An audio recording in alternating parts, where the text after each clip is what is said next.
People often ask me when I do readings how I'm able to deal with so many different people and so many different questions and so many different problems and all the different things that people face.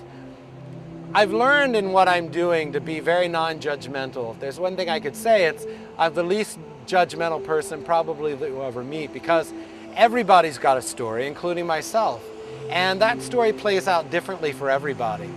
So it's important for me to always keep an open heart and always to keep an open mind when I deal with people, because I found as long as I'm coming from a point of compassion, that I'm always able to tune in and give the right information to people, regardless of what situation or struggle is at hand or facing them at the moment. Having an open heart and an open mind is a very important thing when you're doing any kind of spiritual work. One of the things I found is that when people come to you, if you ever study readings or learn to develop your psychic ability, I think it's very important, and this is where spirituality ties in. Having a spirituality in your life helps you to stay grounded or centered or focused. And it's all about keeping your mind, your heart, and your mind open. Because when people come to you, when people come to me, people come very vulnerable.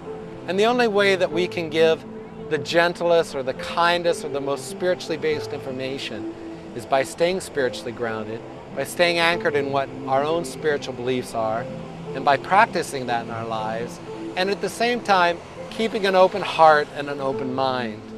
One of the things that I tell people, if you ever have a reading from anybody and you feel bad afterwards, don't ever go back to that person, because you can only give in a reading what you've got inside.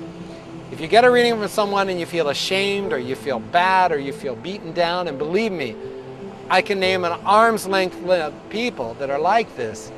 That's a reflection of that person's life, and be careful, because you should walk away from a reading feeling positive and uplifted and encouraged. It doesn't mean everything that you hear is what you want to hear, but you should walk away feeling affirmed, not beaten down.